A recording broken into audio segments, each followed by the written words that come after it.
북한군 병사가 손에 붕대를 감은 채 침대에 누워 신문을 봤습니다. 2021년에 입대한 20살 소총수입니다. 해당 병사는 러시아에 도착한 뒤 파병 사실을 알게 됐다고 진술했습니다. 누구랑 싸운다고 했어? 훈련을 실전처럼 해본다고 했어요.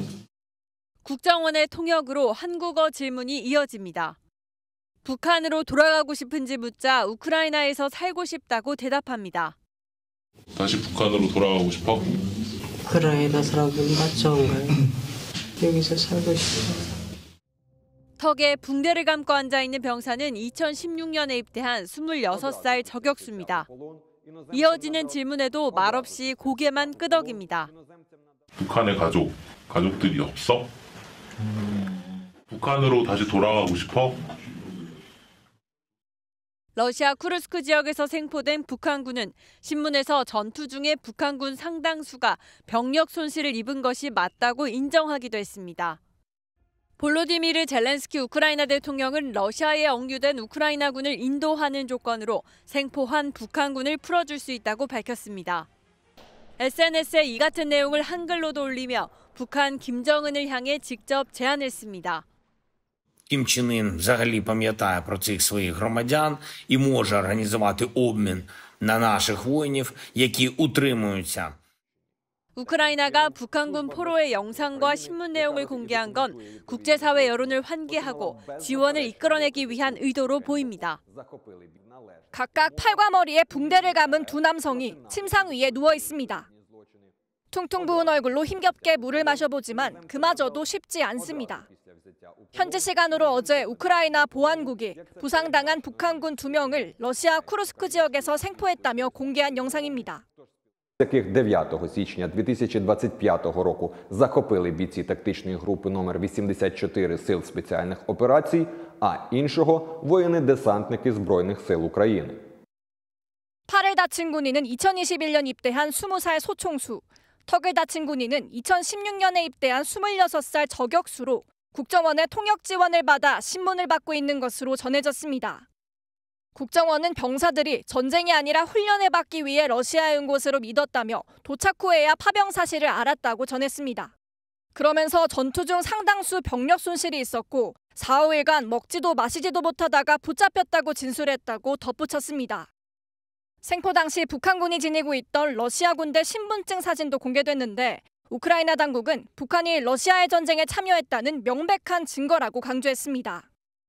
우크라이나가 생포한 북한군을 신상내역과 함께 공개하는 것은 이번이 처음인 만큼 국제사회를 향한 여론전을 강화하려는 의도라고 전문가들은 분석했습니다. 워싱턴 포스트 등 주요 외신들은 생포된 포로들은 우크라이나의 북러 협력에 관한 중요한 정보를 제공할 것이라고도 예측했습니다. 전쟁이 격화되고 있는 쿠르스크에서 부상을 입은 북한군이 더 생포됐다고 젤렌스키 우크라이나 대통령이 밝혔습니다. Нашим воїнам вдалося взяти їх в полон, але вони були дуже важко поранені і їх не вдалося реанімувати. 젤렌스키 대통령은 북한군이 입은 피해가 극심하지만 북한과 러시아 어느 쪽도 병사들을 신경 쓰지 않으며 심지어 병사들의 투항을 막으려고 처형까지 한다고 밝혔습니다. Це один із проявів того божевілля, на яке здатні диктатури. Корейський народ не має втрачати своїх людей в боях в Європі. 젤렌스키 대통령은 중국이 북한을 압박해 북한군의 죽음을 막아야 한다고 주장하기도 했습니다. 북한군은 쿠르스크에서 우크라이나군을 공격하는 과정에서 큰 피해를 입고 있는데 미 당국도 북한군의 피해 규모가 1,000명이 넘을 것으로 파악했습니다. 백악관은 온라인 브리핑에서 북한군은 우크라이나군에게 대규모 보병 공격을 가하고 있으나 효과는 크지 않다고 발표했습니다. 또한 북한군 병사들은 고도로 세뇌돼 가망이 없는 상황에서도 공격을 감행한다고 분석했습니다. 하지만 외신에 따르면 북한군은 전술적으로는 큰 피해를 입고 있지만 우크라이나군을 쿠르스크에서 몰아내며 전략적 목표를 달성하고 있습니다. 이르면 다음 달 러시아군이 반격에 나서면 우크라이나군은 쿠르스크에서 내년 봄쯤 퇴각할 것이라는 관측이 나옵니다. 지친 표정으로 시선을 아래로 고정한 채 축 늘어져 있는 이 군인은 우크라이나군이 작전 수행 중 생포했다며 공개한 북한군입니다. 사진이 공개되자 국정원도 북한군 생포를 확인했지만 이 북한군은 부상 악화로 하루 만에 사망했습니다.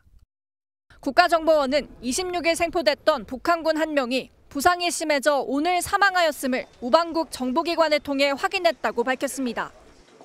생포 당시 군복에는 피가 묻어 있어 북한군이 부상을 입고 있었음을 짐작할 수 있습니다. 하루 만에 사망했지만 이 북한군은 우크라이나군이 생포한 최초의 북한 병사로 기록될 전망입니다.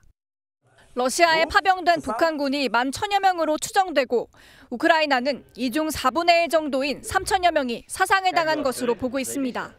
На Курщині є вже більше 3000 поранених та вбитих північно-корейських солдатів. Росія їх просто утилізує у штурмах. Чому корейці повинні воювати за Путіна?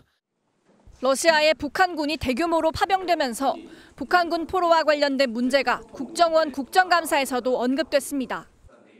우리나라 헌법상으로 우리나라 영토에 있는 국민의 한 사람이기 때문에 당연히 우리나라가 받아줘야 되는 상황이라고 본다. 우크라이나 매체들은 북한군이 대규모 사상에도 불구하고 기존 전술을 거의 변경하지 않고 있다고 전하면서 교전이 거듭될수록 전사자와 생포 사례도 늘어날 것으로 관측됩니다.